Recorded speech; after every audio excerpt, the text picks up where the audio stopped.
Saudamos a vocês que nos assistem com a graça e a paz do Senhor Jesus. Que Deus abençoe grandemente a vida de vocês e que hoje a mensagem venha de encontro ao que você mais precisa. Deus conhece a tua necessidade muito melhor que eu e pela fé eu acredito que Ele já esteve guiando para que agora você tivesse o pão para o dia de hoje, o pão espiritual. A mensagem de hoje, irmãos, ela vai falar sobre um tema que tem a ver com todos nós. Nós temos visto a maldade aumentar. Tudo bem, irmão? Temos visto a maldade aumentar, temos visto o mal aparentemente prosperar, e apesar dos nossos esforços, a gente vê os ímpios, parece que se dando bem, e nós muitas vezes ficando frustrados, né? Com muita luta, muita dificuldade. Fora também as notícias dos jornais, que elas tendem a nos desanimar, porque cada vez elas expõem mais a maldade que existe aí. Eu acredito que isso faz com que toda alma justa tenha um anseio interno, íntimo, dizendo assim: quando isso vai acabar? Não é verdade? Até quando? Quando é que Deus vai pôr um basta nisso? E é justamente sobre isso que o tema de hoje discorre. Quando acabará o mal? Eu convido vocês para abrirem as Bíblias no livro de Apocalipse. Livro de Apocalipse, capítulo 12. A Bíblia, em primeiro lugar, nos mostra que o bem é mais forte do que o mal. Apesar de não parecer, mas a palavra de Deus foi enviada à terra para nos poder fazer entender a realidade das coisas. Aqui, olhando sem ter a palavra de Deus ao lado, parece que o mal sempre vence, mas não é assim. Em Apocalipse 12, versículo 7, a Bíblia diz: houve batalha no céu, e nesta batalha Miguel e seus anjos batalhavam contra o dragão, e batalhavam o dragão e os seus anjos, mas não prevaleceram, nem mais o seu lugar se achou nos céus. E foi precipitado o grande dragão, a antiga serpente, chamada o diabo e Satanás, que engana todo o mundo. Ele foi precipitado na terra, e os seus anjos foram lançados com ele. Aqui a Bíblia nos mostra que no céu o conflito já foi resolvido. Satanás foi vencido, ele e os seus anjos foram expulsos. Mas a Bíblia diz que eles foram atirados para a terra. E aqui eles continuam a fazer a sua obra. Em toda a mente que dá qualquer acesso, ou como nós dizemos, porta para ele. Toda pessoa que se inclina para o mal, toda pessoa que dá ouvidos a fazer algo que é desonesto, incorreto, acaba se tornando um instrumento seu. Mas a Bíblia também nos diz que isso não há de perdurar para sempre. No livro de Apocalipse, capítulo 20, a Bíblia fala, no versículo número 1, que desce do céu um anjo. Este anjo tinha a chave do abismo e uma grande cadeia na sua mão. Ele prendeu o dragão, a antiga serpente, que é o diabo e Satanás, e amarrou-o por 1000 anos. E no versículo 7, é dito que, acabando-se os 1000 anos, Satanás será solto da sua prisão e sairá a enganar as nações que estão sobre os 4 cantos da terra, Gog e Magog, cujo número é como a areia do mar, para as ajuntar em batalha. E subiram sobre a largura da terra, cercaram o arraial dos santos e a cidade amada, mas desceu fogo do céu e os devorou. E o diabo que os enganava foi lançado no lago de fogo e enxofre, onde está a besta e o falso profeta, e de dia e de noite serão atormentados para todo o sempre. Quando nós lemos esta história até aqui, parece que ainda vai demorar muito tempo para acabar tudo, porque você verifica que o diabo vai ser preso por 1000 anos. Você fala, poxa, mas 1000 anos, eu não duro 100, né? E aí ele ainda fica 1000 anos. Só que a Bíblia diz que ele ficará 1000 anos sem poder, o quê? Enganar as nações. Leiam o verso 3. Lançou-o no abismo e ali o encerrou e pôs selo sobre ele para que não mais engane as nações até que os 1000 anos se acabem. E depois importa que seja solto por um pouco de tempo. Então, nesses 1000 anos que Satanás vai ficar preso, ele não vai enganar ninguém. Como? A Bíblia ensina que quando Jesus voltar pela segunda vez à terra, os ímpios hão de perecer por causa do resplendor da glória de Deus que reflete na face de Cristo. E os justos serão ressuscitados por ele e irão até o céu e passarão com ele os 1000 anos. Se você olhar no verso 4, João fala a situação dos justos. E vi tronos e assentaram-se sobre eles aqueles a quem foi dado o poder de julgar. E vi as almas daqueles que foram degolados pelo testemunho de Jesus e pela palavra de Deus, e que não adoraram a besta nem a sua imagem, e não receberam o sinal na testa nem na mão. E viveram e reinaram com Cristo durante 1000 anos. Mas os outros mortos não reviveram até que os 1000 anos se acabaram. Esta é a primeira ressurreição. Bem-aventurado e santo aquele que tem parte na primeira ressurreição. Sobre estes não tem poder a segunda morte, mas serão sacerdotes de Deus e de Cristo e reinarão com ele 1000 anos. Jesus volta à terra e quando ele volta ele busca aqueles que são seus, os justos, os obedientes. E ressuscitam também todos os justos de todas as épocas que morreram. E eles vão junto com Jesus até o céu e eles durante 1000 anos moram com Cristo e Deus e os anjos no céu. Mas os ímpios, os outros, não reviveram. Então, quando Jesus vem, uma classe de pessoas ressuscita, porém outra classe não ressuscita, que é a classe dos ímpios. Esta classe permanece no pó, por assim dizer. Além disso, os ímpios que estavam vivos, eles são mortos quando Jesus vem. Em Apocalipse 19, versículo 21, a Bíblia relata isso. Os demais foram mortos com a espada que saía da boca do que estava sentado sobre o cavalo, e todas as aves se fartaram das suas carnes. Esta é uma linguagem simbólica, onde Jesus ele é visto como tendo uma língua, que é semelhante a uma espada. Então a ideia é que quando Jesus vem, os ímpios morrem. E aí diz que as aves se fartaram das suas carnes. Quer dizer que eles não vão para lugar nenhum. Aquela ideia de que não, ele morreu, mas foi para algum lugar. Não, ele não foi, inclusive o corpo dele foi devorado. E aí durante os 1000 anos, Satanás fica sem poder enganar as nações por uma razão simples. Os justos foram para o céu, os ímpios mortos. Sobrou quem para Satanás enganar? Ninguém. Satanás ficou sem atividade. Porque a atividade dele, vamos usar um termo assim que o povo bem usa aqui, né? É perturbar ou atazanar a vida das pessoas. O tentador, né? E isso vai acabar. E o diabo vai ficar pensando. E no que ele vai pensar? Irmãos, considerem uma coisa. Eu sei que há muitos que acreditam que o diabo viverá para sempre, lá num lago de fogo, esperando caírem mais pessoas infelizes para sofrerem eternamente. Se fosse assim, para que deixar o diabo na cadeira do pensamento por 1000 anos? Ele ia pensar no quê? Se ele ia continuar sendo chefe de algum lugar. Não é verdade? Estaria a prova de que o diabo sempre reinaria em oposição a Deus. Mas não é isso que vai acontecer. Não é o que a Bíblia ensina.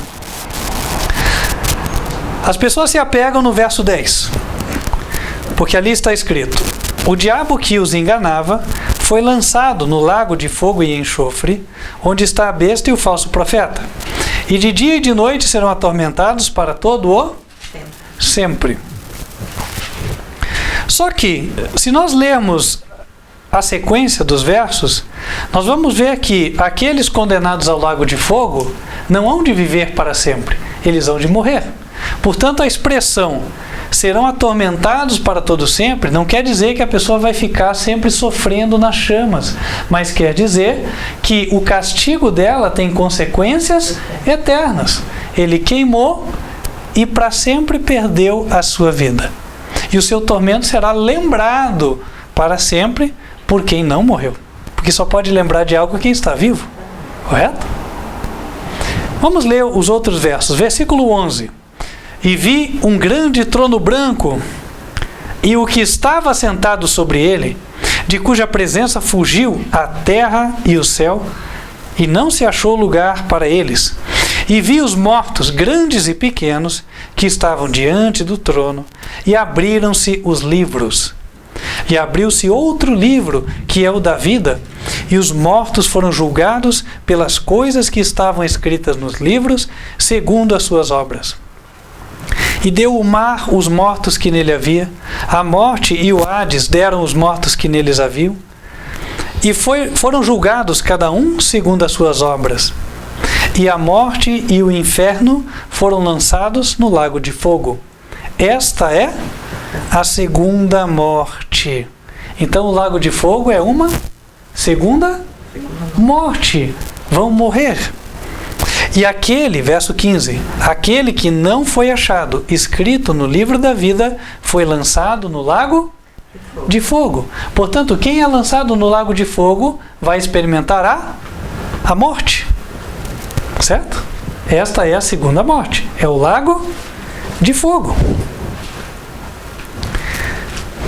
Agora, a Bíblia diz que o lago de fogo, ele foi preparado por alguém, para o diabo e para os seus anjos. Nem todos lembram-se disso, mas o lago de fogo não foi preparado para os seres humanos. Isso é uma coisa interessante, a gente precisa ter isso claro na mente. Sim, o lago de fogo não foi preparado para seres humanos. Mateus 25, versículo 31. E quando o Filho do Homem vier em sua glória, e todos os santos anjos com ele, então se assentará no trono da sua glória. E todas as nações serão reunidas diante dele, e apartará uns dos outros, como o pastor aparta os bodes das ovelhas. E porá as ovelhas à sua direita, mas os bodes à esquerda. Então dirá o rei aos que estiverem à sua direita, as ovelhas: vinde benditos de meu Pai, possuí por herança o reino que vos está preparado desde a fundação do mundo. Versículo 41. Então dirá aos que estiverem à sua esquerda: apartai-vos de mim, malditos, para o fogo eterno, preparado para o diabo e seus anjos. Para quem que o fogo eterno foi preparado? Para o diabo e seus anjos.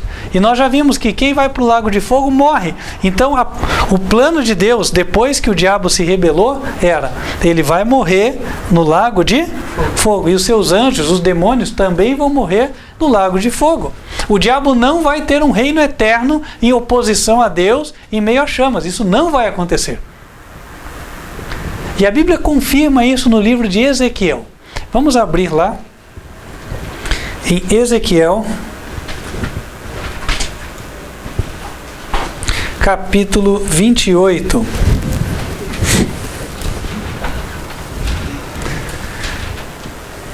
Ezequiel 28, a partir do versículo 12. Aqui nós vamos encontrar uma palavra a qual refere-se a um rei antigo, que era o rei de Tiro, mas também entende-se que é uma referência velada ou implícita ao próprio Satanás, ao próprio diabo, e nós já vamos entender o porquê. No versículo 12, Deus diz: filho do homem, levanta uma lamentação sobre o rei de Tiro e diz-lhe: assim diz o Senhor Jeová, tu és o aferidor da medida, cheio de sabedoria e perfeito em formosura. E estavas no Éden, jardim de Deus. Para aí. O rei de Tiro estava no jardim do Éden? Não. Não. Quem que estava no jardim do Éden? Adão e Eva, o rei de Tiro, não tinha nascido. Quem é que estava no jardim do Éden, além de Adão e Eva? O diabo, né? Estava na árvore para usar a serpente e tentar eles a caírem. Então esta é uma referência ao diabo também, a Satanás. O que é que a Bíblia vai dizer? Verso 13: estavas no Éden, jardim de Deus.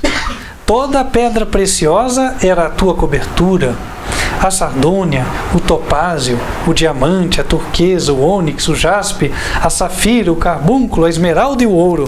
A obra dos teus tambores e dos teus pífaros estava em ti.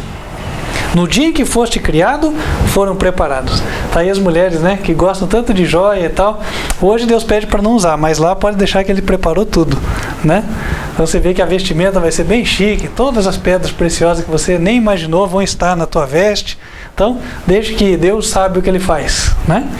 Continuando. Então, tudo que alguém podia desejar, aquele anjo tinha. Satanás tinha. Verso 14. Tu eras querubim ungido para proteger e te estabeleci. No monte santo de Deus estavas, no meio das pedras afogueadas andavas. Perfeito eras nos teus caminhos, desde o dia em que foste criado, até que se achou iniquidade em ti. Na multiplicação do teu comércio, se encheu o teu interior de violência e pecaste.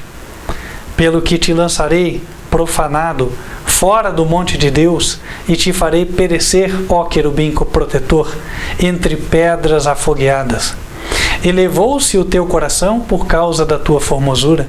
Corrompeste a tua sabedoria por causa do teu resplendor. Por terra te lancei, diante dos reis te pus, para que olhem para ti. Pela multidão das tuas iniquidades, pela injustiça do teu comércio, profanaste os teus santuários. Eu, pois, fiz sair do meio de ti um fogo que te consumiu a ti, e te tornei em cinza sobre a terra, aos olhos de todos os que te veem. Todos os que te conhecem entre os povos estarão espantados de ti. Em grande espanto te tornaste e nunca mais serás para sempre. Triste trajetória descendente daquele que foi criado na perfeição da formosura por Deus. Ele era perfeito nos seus caminhos, andava no monte de Deus, era um querubim protetor, ele estava ao lado ou cobrindo a glória de Deus com as suas asas. Mas chegou um momento em que ele se orgulhou da sua própria beleza. Essa vaidade que mata até hoje os seres humanos, não é verdade? Cada um querendo ser, querendo aparecer, por qualquer motivo, né? Cada um tem um motivo diferente. Mas os motivos para elevar o eu, eles não são coisas nas quais nós devemos nos deter. Porque esta foi a razão da queda deste anjo. Versículo 17 diz que ele se elevou no coração por causa da sua formosura. Eu às vezes falo, né, não fique muito tempo no espelho. Você viu que está limpinho, está arrumadinho, está jóia, pode sair, né? Agora, detalhista, não, porque que o pontinho, que não sei o que, não, se eu passar mais tal coisa e tal. Irmão, sabe, nós vamos acabar adorando aquilo que nós contemplamos, né? Então, se nós estamos toda hora contemplando a nossa face no espelho, nós vamos ficar um pouco narcisistas, né? Porque o narciso, ele gosta do espelho, porque ele se acha mais bonito do que todo mundo, né? Então, de tanto se contemplar, a pessoa se auto-adora. O inimigo caiu nesta cilada formada por ele mesmo. Ele se corrompeu por causa do resplendor dele. E aí, ele acabou gerando uma rebelião no céu, porque ele achou que ele devia ter uma posição mais exaltada do que aquela que ele possuía. Não bastava para ele ser o primeiro dos seres criados, o primeiro dos anjos do céu, o chefe, o comandante do coro. Não bastava. Ele queria o lugar do Filho de Deus, o lugar de Cristo, e queria ser como Deus. Mas daí, Deus diz que por causa da multidão das iniquidades de Satanás, verso 18, por causa da injustiça que ele fez ser propagada em todo o planeta Terra, Então Deus vai fazer sair do meio dele um fogo que vai consumir a ele. E ele vai se transformar em cinza sobre a terra, aos olhos de todos os que contemplam. Se você e eu formos salvos, nós veremos esta cena. Não será agora, será mais para o futuro, mas ela é tão certa quanto Deus está dizendo aqui. No versículo 19 diz: todos os que te conhecem entre os povos estão espantados de ti. Em grande espanto te tornaste e nunca mais serás para sempre. O diabo vai morrer e nunca mais vai incomodar ninguém. Deus vai pôr um fim, um basta ao mal. Satanás sairá para enganar as nações uma última vez. A Bíblia fala ali que são Gog e Magog, não vou explicar isso hoje, quem sabe na próxima mensagem ou na mensagem oportuna. Vamos explicar o que é Gog e Magog. Mas o diabo vai sair para enganar uma última vez e então será vencido. A Bíblia diz em Apocalipse 20,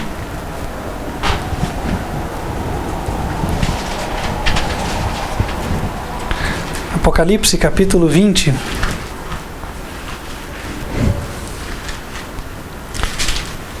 versículo 8: e sairá a enganar as nações que estão sobre os 4 cantos da terra, Gog e Magog, cujo número é como a areia do mar, para as ajuntar em batalha.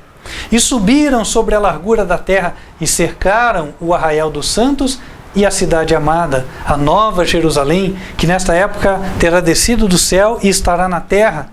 Eles irão cercar a cidade na expectativa de dominar e conquistar a cidade santa de Deus.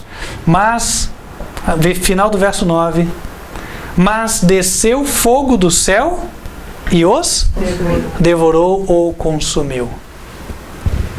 Aí, meus queridos irmãos, nunca mais nós seremos incomodados.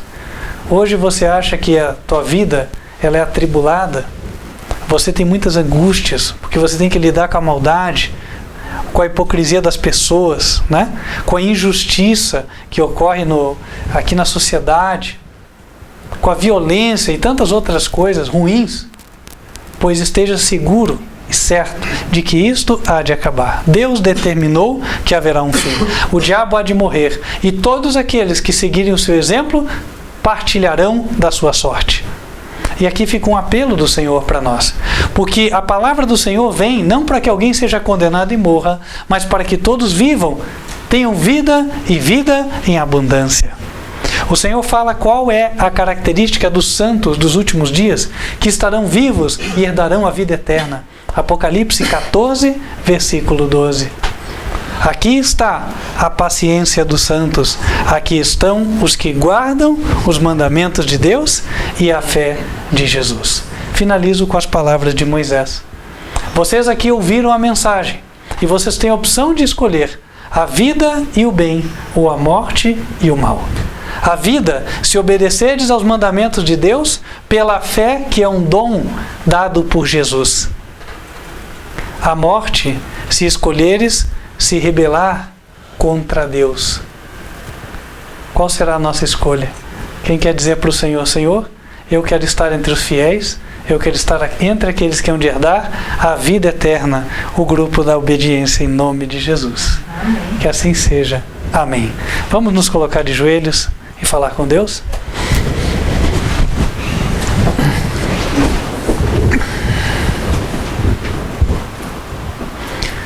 Santo e bom Deus, que nos altos céus habitas, queremos te agradecer pelas promessas que o Senhor nos fez.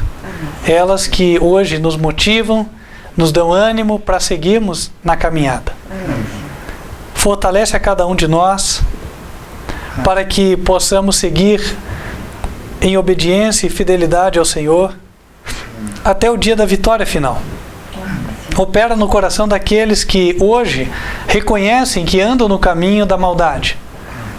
Que eles possam, Senhor, se arrepender em tempo e que possam também unir-se às fileiras dos que estiverem leais ao Senhor.